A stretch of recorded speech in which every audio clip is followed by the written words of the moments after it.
What's up? Welcome in GC Live Monday episode. Wes Mitchell here, Chris Clark. A little late getting started here for the live crew. That's 100% on me, but I'm back. Took Friday off, Chris. I was a little bit worried that you might have Dennis Thomas just like replace me. I heard he was really good on Friday. Y'all didn't miss me at all, but was able to get out of town a little bit, have an interesting weekend, and then it was an interesting weekend in Gamecock Nation as well. We'll talk some football just because we always talk a little bit of recruiting here on the show. But South Carolina landing, I guess you would say they landed a commitment. That's the deal. Every time Beamer sends out the welcome home, that means it's just like the Spurs up. With Muschamp, that prospect has not let himself be known yet, so we will respect that from him. Chris, you know, with any podcast, there's always a chance this happens. I guarantee he'll probably tweet his commitment publicly within like 30 minutes of this podcast actually going up on the podcast network, so that everything we talk about, you know, we won't be able to have like comments on the new thing for this day, which we love for the podcast to be about whatever's new that day. So that prospect committing on Saturday, still as we do this on Monday, has not made himself known, but of course we'll have complete coverage of that GamecockCentral.com once he does. Baseball, I would say for the most part of the first two games against Mississippi State, really, I mean, it was a pretty dominant performance from Mississippi State, but South Carolina did battle back to an extent on Saturday, then of course wins the game on Sunday, salvage that. They end an SEC losing streak. So you had that this weekend. You had, what would you call a graduation gate that has some Gamecock fans a little bit ticked off at the president, President Caslin. So I don't know if we'll get into that or not, but if y'all have thoughts on that, if you're on the live version of the show, you can certainly throw that in the comments on YouTube or Facebook. But Chris, what's up, man? Yeah, man, it was a good weekend. I did give a little bit of consideration on Friday with Coach Thomas's performance. We did have a vote. You are allowed to stay on. Nice. But he was an excellent guest. If anybody missed that, I went as far to, man, it was one of my favorite interviews I've done, like in a sort of a forward-facing type of thing. I mean, we've had a lot of very interesting conversations. Most of our most interesting conversations would not be printable, would not be on the record type thing. But as far as just interviews, you and I always talk about this, whether it's a prospect or a coach or some particular person that we've talked to for stories before. Sometimes you got some of those that have, sort of hold that place as being one of the better ones. I thought Dennis Thomas was, just because he has a really cool perspective. He got to South Carolina under Brad Scott, but then played for Lou Holtz. So he's in that transition from 0-11 to the 8-win season the next year, top 25.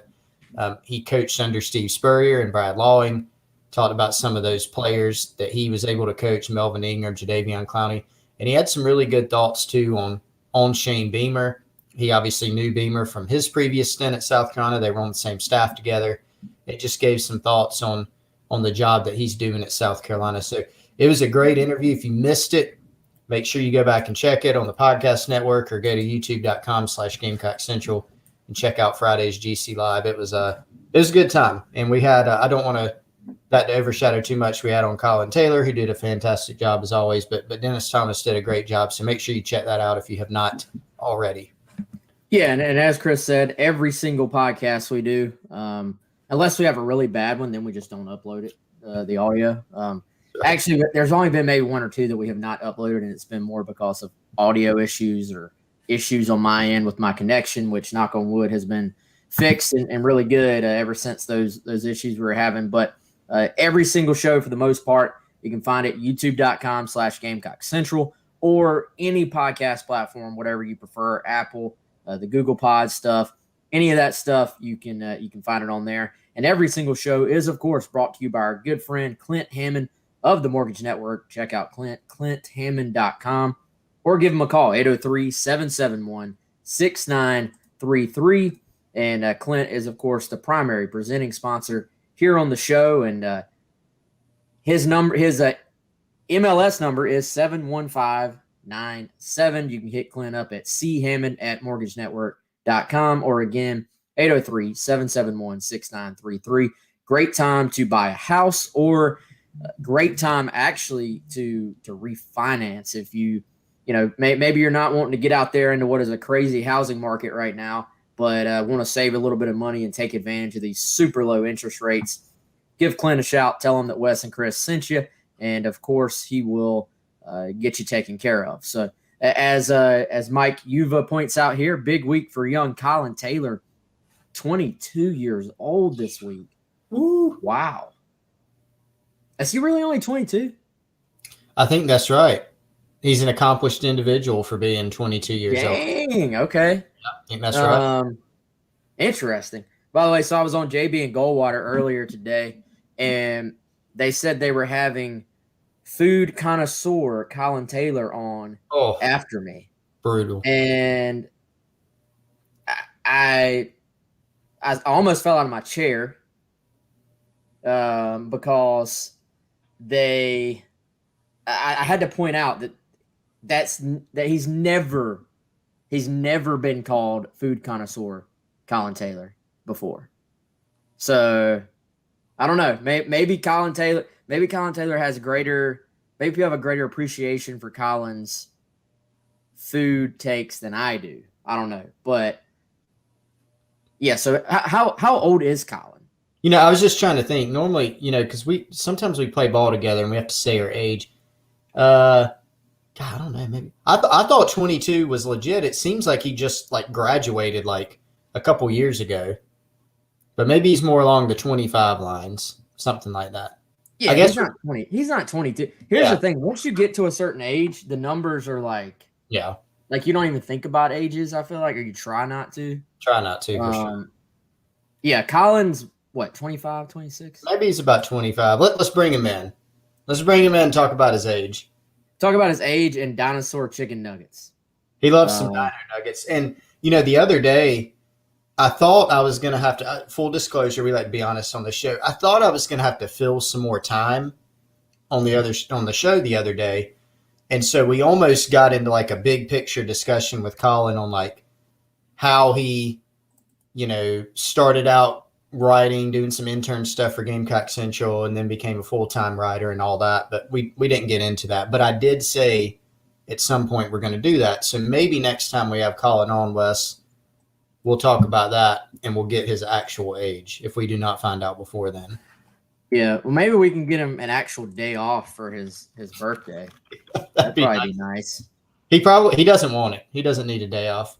Yeah, a real live day off. By the way, Yuva, do you have a freaking Yuva bat sign or something, like a bat signals? Because somebody said the word Yuva earlier, and Mike just pops up in the chat. So I think he has some signal that's just hey, somebody mentioned you here. It just goes off. It shoots into his apartment room or something and says he has an API online that just pulls any mention of my Yuva online.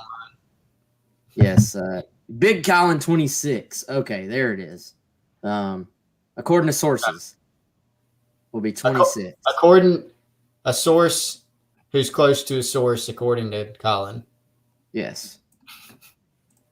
Yeah, maybe we should talk about sports. I don't know. We're completely unprepared for the show today, but let's talk a little bit of baseball, I guess, y'all. I mean, it was looking really bad for about 2 games there.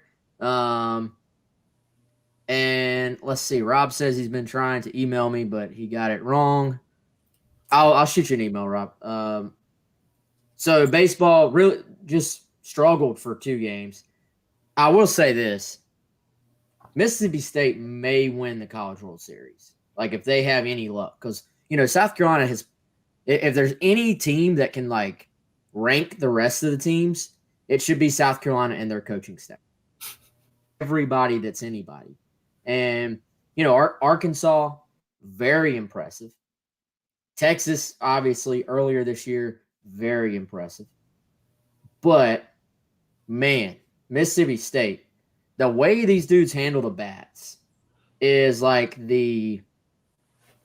if you were going to write a thesis, I'm going to use that word again. If Oh you're going to boy. write a thesis about how the analytics have gone too far and how the home run ball and exit velocity versus, all that stuff, launch angle has sort of gone too far and doesn't necessarily quite apply to college baseball the way it does to the MLB, then Mississippi State is your example there. Because those dudes handle the bats. It kind of reminded me, y'all remember the 2012 College World Series final when South Carolina played Arizona. Oh man. Man, those dudes handle the bats better than anybody. Now, Mississippi State, I would imagine just off top, has more power than those Arizona guys do because their entire lineup, top to bottom, was just single, single, single, double, single. But as far as when Mississippi State gets into 2-strike counts, being able to shorten up and put bat on ball, I haven't seen anybody better this year at doing that. So those dudes were very, very impressive to be able to have power, but also be able to swing opposite field approach, stuff like that. Extremely impressive. So by my count, Mississippi State may be the best team in the country. We'll see if it plays out like that. But really rough weekend for South Carolina's pitchers. First 2 games, they go into Sunday, get a good start from Thomas Farr, get a just Herculean effort from Brett Carey, find a way to win in the end. And, I think, Chris, I know Mark Kingston, he compared it to the Vanderbilt Game 3 win and hoping that could maybe spark something. You got a chance to beat Clemson again this week. Obviously, South Carolina fans would have loved for Jack Mahoney to be on the mound for this one. That's not going to happen, but we'll see what direction they go. But an opportunity maybe to find some momentum again. I think, Colin West really, I think, nailed the worst case scenario for South Carolina on Friday. And so interestingly, he sort of drew a comparison in that Mississippi State and South Carolina, when you're looking at just the statistics, which can be liars, obviously, but how they were similar in some ways. And Mississippi State's lineup from a power perspective and some of the hitting numbers actually similar to South Carolina and being towards the back, like third of the conference, which you think, wow, this is one of the best teams in the country. But here's what he pointed out. As you said, Wes, and as we saw after this weekend, they're really good at getting on base. They can hit doubles. They can hit singles. We saw a lot of that. And I remember one of the lines that Colin had was that you can't let this team start singling you to death, right? And so that's something that you mentioned earlier that, ended up the way that they handled the bat, South Carolina needed to, get them out early, get some strikeouts, someone put the ball in play. And so it didn't play out as much that way. So, yeah, another, a disappointing result. It was obviously quality to salvage that Game 3 win in comeback fashion. And even, when you look at Mark Kingston, I'm sure he's not happy about this weekend's result. You do get Game 3 in comeback fashion, which was fantastic for this team. Maybe it does spark something, a lot of excitement at the end of that game. And even in Game 2, you showed fight, which is something he mentioned. So that's a really good team you played, obviously. And we knew that with some of the competition that South Carolina faced this season, there was going to be adversity. They weren't going to get through and take a series. They weren't going to take every SEC series. They were going to drop some. And as the schedule's gotten progressively, I think you could argue more difficult, that has happened. But, the other angle we talked about on Friday was just, and we ask this every week, what does this mean for hosting? And so it's going to be tough for South Carolina now.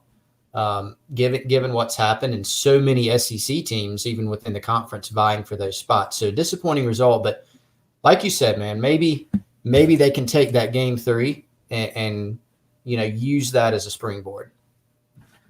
And so basically the way this is going to work, y'all, is this week they are going to name 20 potential hosting spots. Now, obviously, the way they do the tournament, there will only be 16 hosts in the end. They're going to name 20 of them who have a chance this year to be a host. I would imagine it ended up being, 6 SEC losses in a row because you had the tail end of the Arkansas game or the Arkansas series. Then you had the entire Ole Miss series and the first 2 games of Mississippi State. So you have 6 SEC losses in a row. I think Carolina's probably right even on the line of the 20 as far as if they're in that conversation or not. But I will say they'll get into the 20 conversation. Now they're going to have to, I would think, have a really good week. And I don't remember exactly when it gets cut to 16, Chris, but they need to find some W's. And, you look, golly, Tennessee, of all people, they finished the year with them. Tennessee's really good this year as well, and I think leading the SEC East now. So Tennessee really good. Going to Kentucky, it's never actually easy. Kentucky we don't think of as being some traditional SEC power, but that's another program that will step up, and it seems like they'll have some really off years, but then they'll step up and have some really good years too. So going there, it seems like traveling to Kentucky is never easy for South Carolina. I don't know why. I don't know the exact numbers, but off the last 20 years, it seems like going to Kentucky is never a fun trip. So, I think you look at that, doesn't get easier. You got Clemson this week without your guy who's been outstanding on weekday series. And so it'll be tough, but it's been tough all year. So we'll see where it goes from here. We'll see if that's a spark. But Brett Carey, man, talk about stepping up when it was needed. Talk about Jeff Heinrich stepping up, and even when they I'll be honest, when they pinch hit and went to Heinrich, I was just like, I don't know about this move. Coming off the bench, they had several pinch hitter situations before. They pinch hit to bunt, they pinch hit with Connor Sino, then they pinch hit with Heinrich, and I was like, I don't know about this. And then he comes up huge on 2 separate occasions. And then, of course, David Mendham gets the big hit there to score Heinrich in the 11th to win the game. Just a clutch performance all the way around for those guys. Did you see, by the way, after Heinrich scored, the toss of the helmet? Yes. I thought for sure somebody was about to get sniped running onto the field and just completely wiped out by the helmet. Yeah, that was A+. I was a fan of it. But yeah, that was a little friendly fire there for sure. Could have been bad. I don't want to sound like an old person, but that actually really could have, a helmet going that high and then hitting you in the head unexpectedly. Yeah. Then you're on ESPN, you're on Twitter, you're on that guy, who's the guy, J Boy or whatever that does all the Twitter baseball breakdowns and stuff. Oh yeah, you'd be getting lit up on that thing. You're getting lit up, but anyway, so we'll see what happens moving forward. Let's go back to a little bit of football, Chris. Again, there's not really a whole lot right now, football wise. Staff getting a little bit of a break right now. This is what I would call the calm before the storm. Before you get into June, and June is going to be a storm. It is going to be active. That means it's active for South Carolina football. That means it's active for us at Gamecock Central. Recruiting, very, very active. Plenty of content. We're actually going to have to figure out what we're going to do with the show on camp days in June, because it's probably going to be some shifting of things, because we'll be at camp. But, Chris, interesting discussion I had, again, with the JB and Goldwater, those guys today, about the rule changes coming to college football. And, this is something where it hasn't been completely, my understanding is it hasn't been, the Division I Council has not accepted all the rules yet, but it's kind of in that process where it's like a foregone conclusion. It's going to be accepted at some point. And I don't know how much you've sort of had a chance to dive into this yet, and I don't have it up in front of me right now, but the basics of it are you're saying the Oklahoma drill, pretty much throw that away. You're having no back-to-back hitting days, which we've already done away with 2-a-days. And, Chris, I think you're taking away some of the days you can hit in general, limiting the number of full padded practices, and just kind of doing what some teams already do quite a bit of anyway. We've seen a push towards this more and more, and putting everybody on the same plane as far as what is allowed and what is not, with how much physicality you can show in practice moving forward. Yeah, I mean, and this is something that's really been, a point of emphasis for some time. I mean, the game has moved more and more towards, player safety, player empowerment overall, and that's a whole another conversation. But just the safety aspect of it, as things have become more and more thinking about the health of the players, thinking about the wealth of the players, but on the health side, how do you limit things? And so some of the changes that have been put in that have already passed, for instance, targeting, and again, if we're talking about a different conversation, that's probably another one. You talk about targeting and the misinterpretations and the mess ups and the gaffes there, and they've had to adjust things here and there for targeting. But a lot of these new rules are basically just to limit things. All the protocols, you think about kickoff rules, that have changed over time. There's a lot of different things. And so this is very much the way that the game has gone. And so, yeah, it'll be interesting. I mean, we used to think of back in the day, college football, of, guys probably being in the game when they shouldn't. There's been so many studies at the NCAA level about head trauma. That's been a big, point of emphasis. And so I think a lot of this goes back to that. We've seen some very tragic things happen in football, and we learn more and more over the course of years about, certain things that could have a negative effect on player safety. And so it'll be interesting to watch this continue to evolve. Chris, I tend to think the natural reaction, especially if we were looking at all the ages of fans, the older you got, the more you get into this reaction.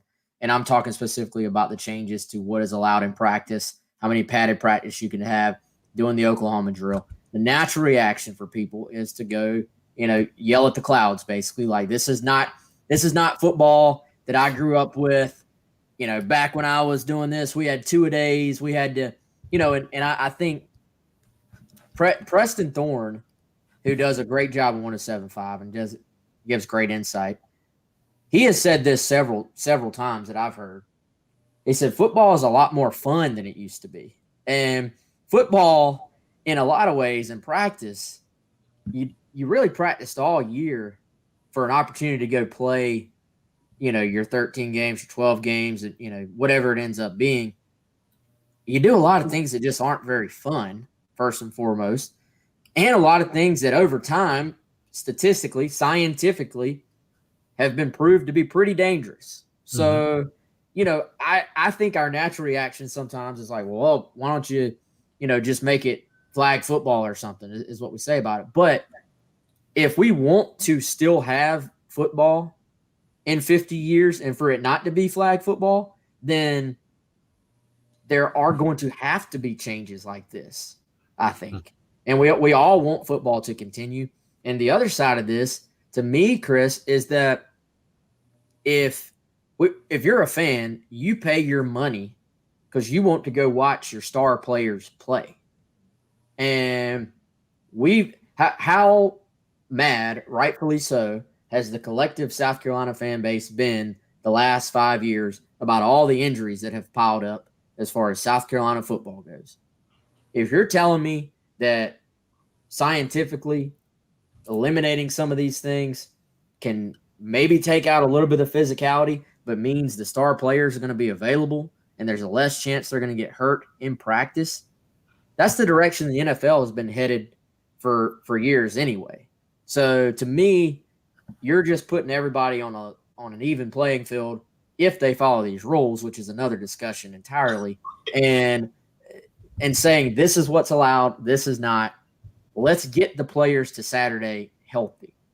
Yeah. And then, yes, they're going to hit. They're going to be physical. All that stuff's still going to be there. You can put in rules all you want. You can put in targeting. Guys are still going to be getting hit. Guys will still get hurt at times. But the chances of basically players getting hurt in practice, from what I read, statistically, they were seeing people were getting hurt in practice more than they were even getting hurt in the games, which makes sense because you have more practices. But anytime you can limit that, it's a good thing for the game and it's a good thing for the players. Ultimately, I actually think it's a good thing for the fans as well. Yeah, and there are, as with anything, especially when you're talking about coaches who are passionate, there's some different schools of thought on this. And one that, here's an example that I read about the Navy head coach Ken Niumatalolo.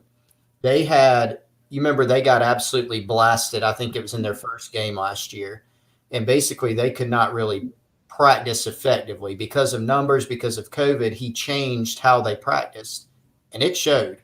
They were completely unprepared. And in fact, he attributed an injury for one of their players that happened last year to him being unprepared for when they actually had the game. So that's a valid concern. Do you scale back practice and then that's a question. I mean, do you scale back practice physicality and then you get in a game and it's very physical and it's a little bit more is allowed and then you're unprepared and so you get hurt or whatever it may be? It seems like just from some stuff I've read, reading some stuff from Ross Dellinger, Wes, who we always talk about, does a fantastic job. They still have to the ground tackling in practices with this model that they're doing. They've actually made a lot of changes in Pop Warner. They made a lot of changes in the NFL that are fairly similar to this. And it has seemed to help with injuries, whether in practice. They haven't seemed to see any more during the games themselves.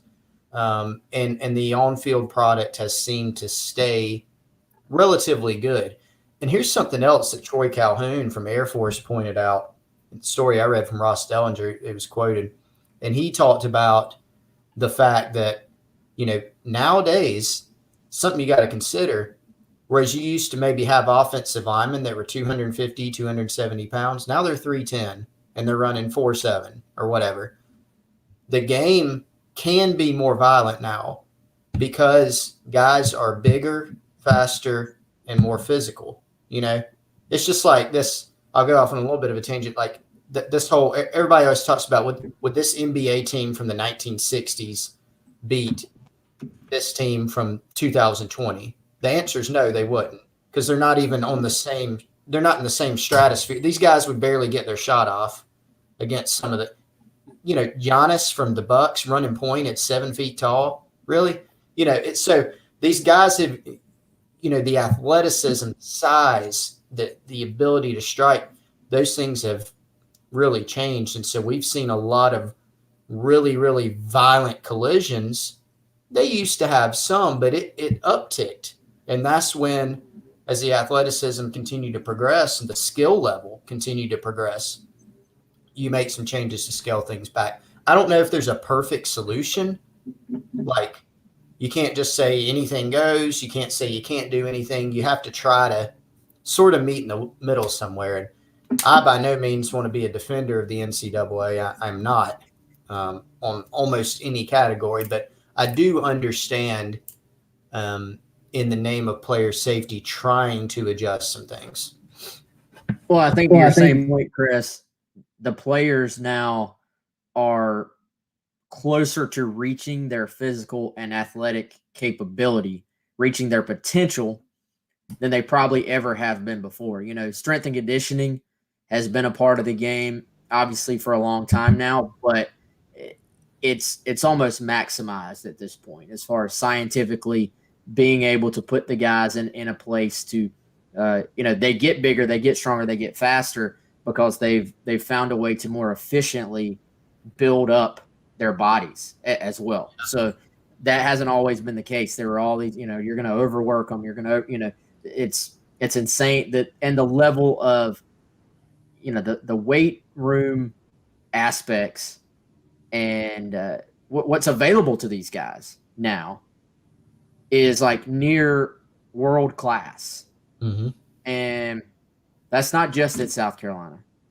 That's across the Power Five at your top schools. So you're talking about athletes who already they're bigger in general, but they're maxing out their potential. And some of that I listened to an interesting conversation with the guys on the 755 is Real podcast, which is David O'Brien from The Athletic.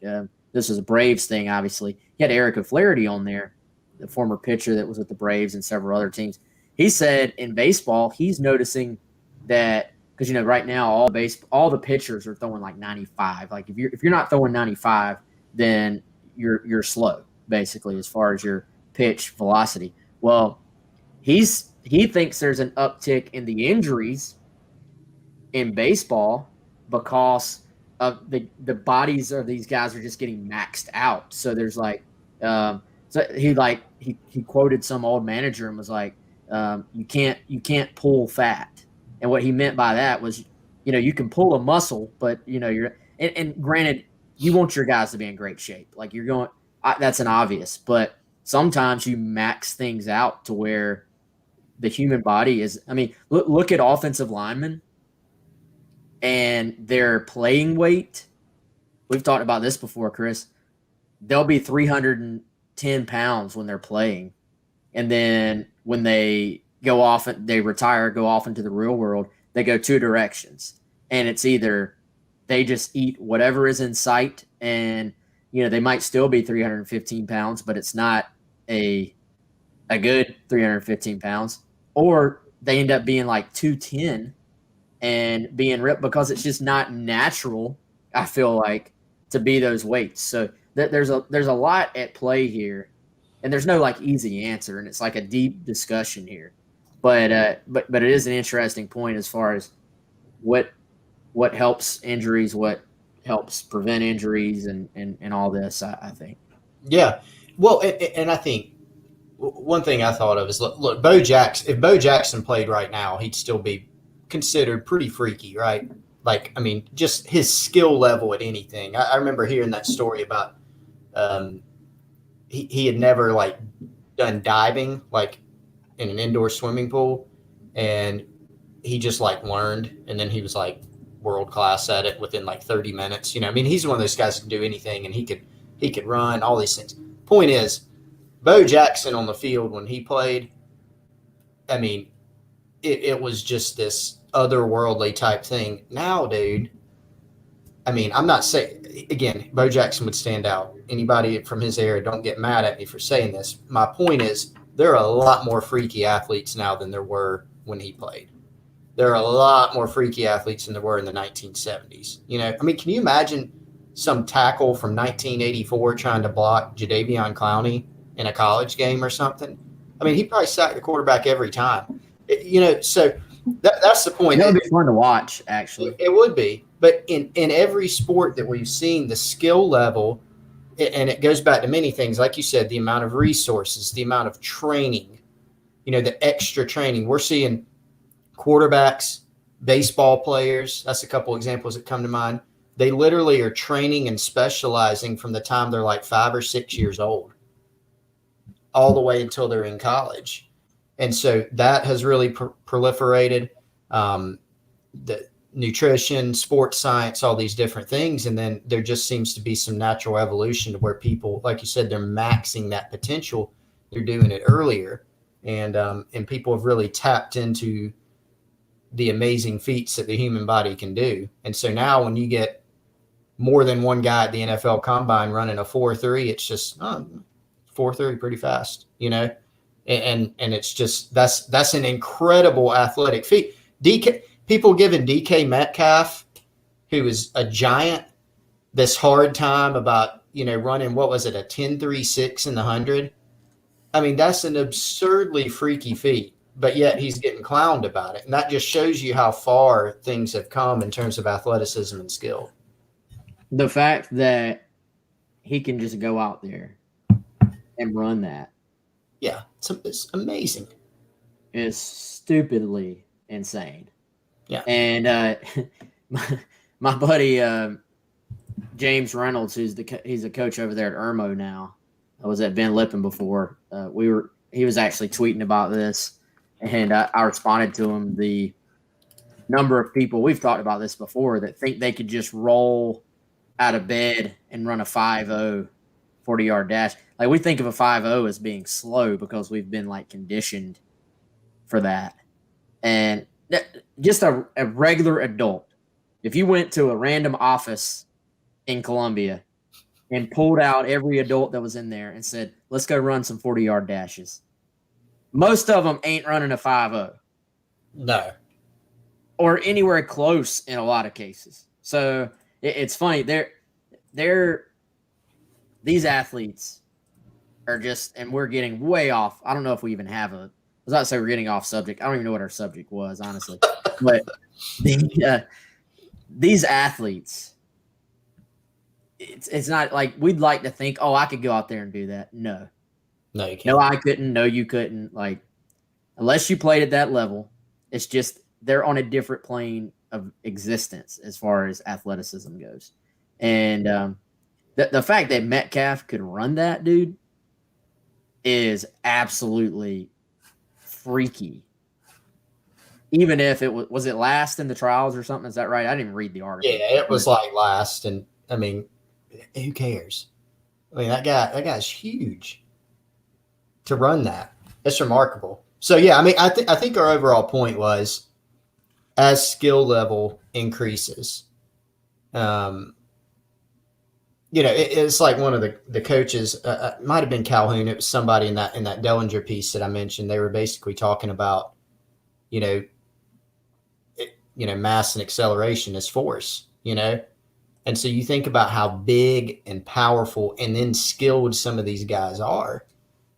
If you get hit by one of them in the wrong way, it ain't good, So that has just naturally happened. And so you have to look at it and say, okay, so we have that, and then we have all this research. And some people may say, the research, whatever. But there is enough research that shows if you get bashed in the head enough times playing football or any other sport, get concussions, whatever sport it may be, it's not good. Or if your body, you take so many hits to certain areas, it's not great for your body.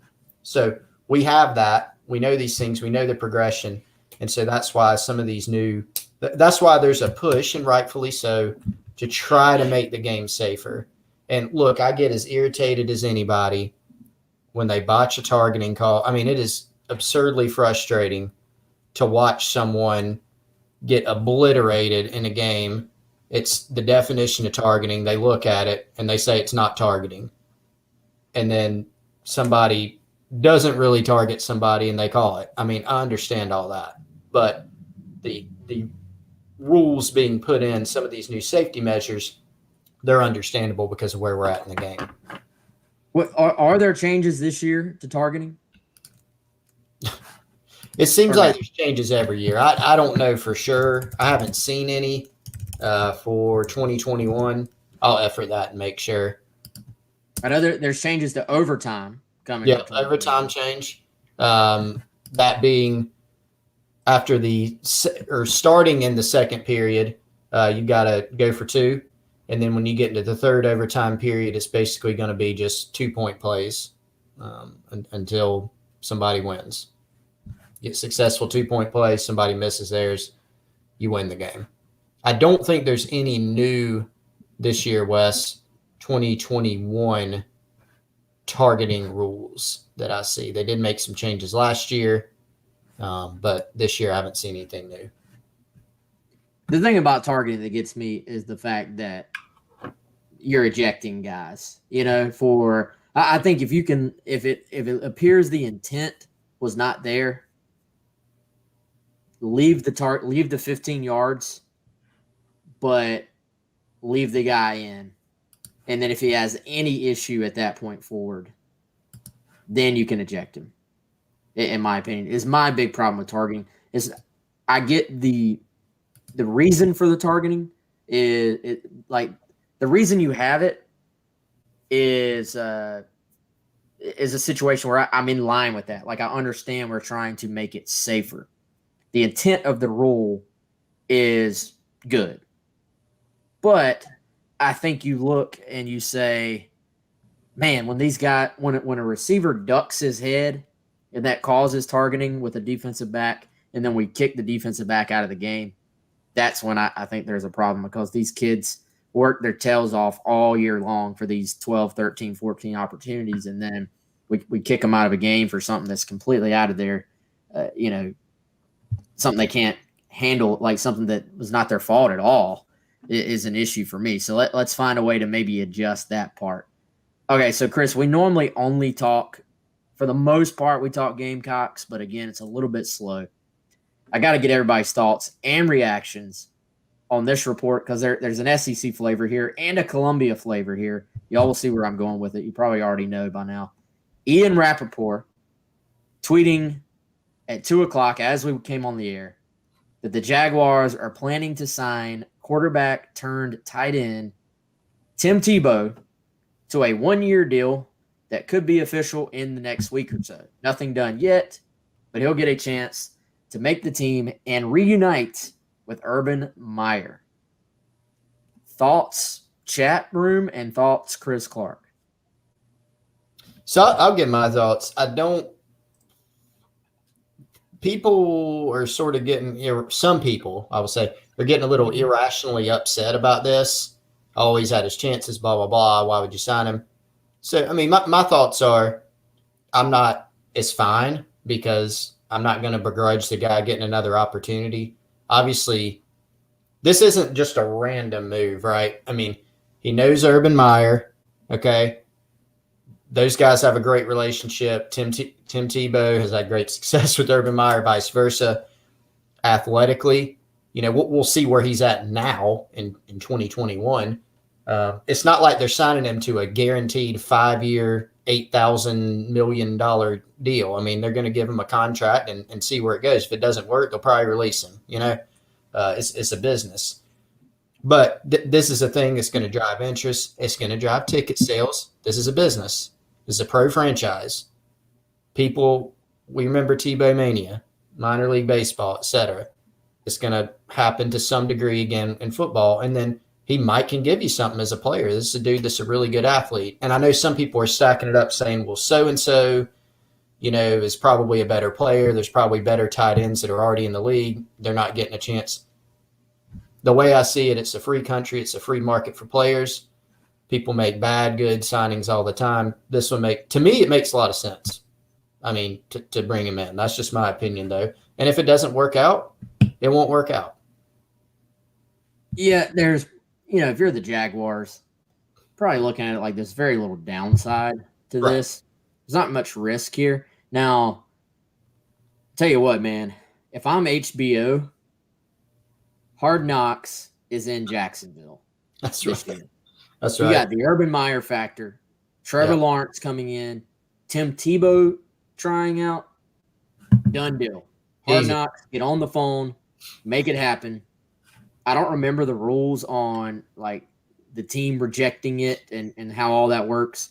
But if you're bringing Tebow in for reasons of trying to excite people and like the marketing aspect of this, being a Florida guy, both being from Florida and a UF guy, obviously, then I would take full advantage of the fact that you could probably get Hard Knocks down here to handle to sort of handle some of your PR stuff for you, like get your franchise out there. So that'll be interesting to see if that happens. But I would not be surprised as we sit here on May 10th that you didn't see Hard Knocks there. And you know what? I always thought, and it's a little bit late now. We'll see if he makes an impact or not. Who knows? I always thought if he would have been willing to move to tight end years ago when he was in the league, he may still be working on a veteran career. Like I always thought he could have played tight end if he wanted to. Now, this goes back to some of that physicality we were talking about. In sports, we like to assign attributes to people just easily. Like we always want to move.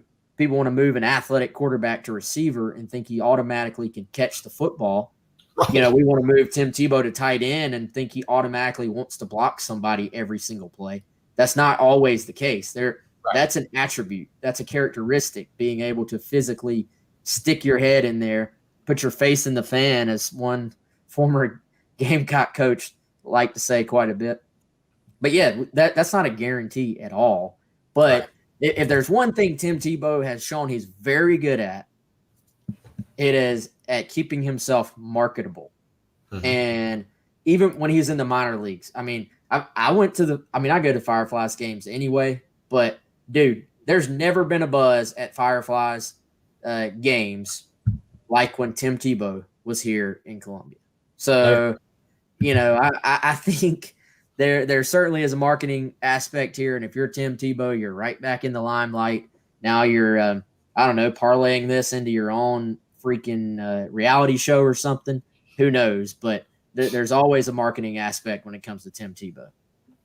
Yeah, man. I mean, and that's an obvious, like, that's helpful. You know, it's a Florida team, Jacksonville. It's Urban Meyer. There's so many storylines for it, and you know, we all remember the Tebow Mania thing and all that jazz. So it makes a ton of sense. And then, you know, if it's a guy that happens to help you, if it ends up helping you, then that's a bonus. That's a plus. I think you nailed it. It's a low risk proposition for Jacksonville. They don't have to go give him some big contract, some big signing bonus. There's no reason to do that. They don't have to do that. So very low risk, and it's certainly going to drive interest. Like you said, there's no shortage of storylines for them. Urban Meyer to Jacksonville on its own. Let's say they don't have the number one pick. That's a big enough storyline where it's going to drive season tickets for them. It's going to be a huge talking point on all the NFL shows, all sorts of stuff. It's going to be talked about a ton. But then you add number one pick, Trevor Lawrence, potential generational talent, number one pick. Then you add the match between those two. How's it going to work? Will it, won't it? Then you add Tim Tebow. There's just so many different, you know, layers to this thing that makes Jacksonville really compelling this season. Interesting, Chris, looking at the Twitter reactions from former players to sort of this thing, and a couple of guys that I follow and kind of respect their opinions. Jeff Swartz, former offensive lineman, says, "Why is Tebow back in the NFL? There's no proper explanation for this. Dude hasn't seen the field in the regular season in 8 years." Darius Butler, another one of my follows that I would actually recommend everyone that's on Twitter following, has a podcast as well. He says, from a football standpoint, it makes very little sense, but from a business standpoint, it was a no-brainer for the Jaguars. Very much what our folks here, Gamecock Russ, Travis Edwards, are all saying in the chat, and what we're saying here. I think business-wise, genius move. If you're Tim Tebow, it's a genius move, because right now, if you go on Twitter.com, right there, trending on the right, it says Tebow with 19.1 thousand tweets that have his name on it, and I'm sure trending upwards. So makes a lot of sense there. All right, so I think we're probably going to cut it a little bit short today, Chris. Hopefully, I would imagine by Wednesday we'll be able to talk about the new South Carolina commitment. He will have made himself known by then. We'll talk about that. Working on a guest. I think it's going to be – I've gotten a yes. We got to figure out the timing. Probably going to be a Zoom record ahead, but Juju McDowell, Gamecock running back signee, he's going to be reporting on or around May 25th. And by the way, for those who are not on Gamecock Central, I reported it on Friday. Those of you who are into dates and like to know when guys are going to be getting into town, May 25th or so is sort of the next date where you're going to have incoming signees start to arrive on campus. So you have a 9-week South Carolina sort of summer semester that starts on June 1st. So that week before that, I was talking to some of the guys, Chris. Some of them were like May 24th. Many of them were May 25th. Others were May 27th, I think. But right around there, you're going to have guys come in for June 1. And then there's another one that is on June 21st. And some other guys will actually be in then. TJ Sanders will be in for the June 21st date. But most of the guys that are already signed will be in. Actually, that's about 2 weeks from today, 2 weeks from tomorrow. And we'll go ahead and be ready because, somebody asked me on our board, Chris, they said, well, will the guys be working out in June? And I was like, well, yeah. But it really, if you think about it, if you're a player right now, go ahead and go to the beach in the next 2 weeks. Go ahead and, hang out with your girlfriend, see your family, because for these kids, the season, or the very least the preseason, whatever semantics, however you want to say it, it begins in June. Yeah. And there's not really much of a let up mixed in there in between. Yeah, it's going to be, we think about the coaches. I mean, they're going to be crazy busy because they're going to be dealing with some team stuff, obviously, especially you think about the strength staff, but they're going to be dealing with some stuff. But obviously, recruiting is going to be probably the craziest it's been in a while, with so many kids itching to get back to campus. You're probably going to have a bigger influx than you've had in a while. And it's going to be a priority for South Carolina, but for these players too, just again, June, talk about getting into workouts, July, then August, you're at preseason camp. That's a crazy busy time. Got school then as well. So, yeah, they definitely have to get it in. Wes, if we need to take any more downtime, we should probably do it this month. Any Gamecock fans, you should do it this month, because in June, you're going to be really busy reading GamecockCentral.com all day and checking out all the news on recruiting and football and all sorts of stuff. No doubt. Charles Stone, we are going to let the commitment announce his decision himself, and then we'll have complete coverage of that on GamecockCentral.com. For everybody in the chat and all of our listeners after the fact, we appreciate your support. Appreciate Clint Hammond and his support. He is our presenting sponsor. Clint Hammond, of course, the main man at the Mortgage Network, 803-771-6933. Thanks for joining us. We'll be back on Wednesday for another episode of Gamecock Central Live. We'll see you.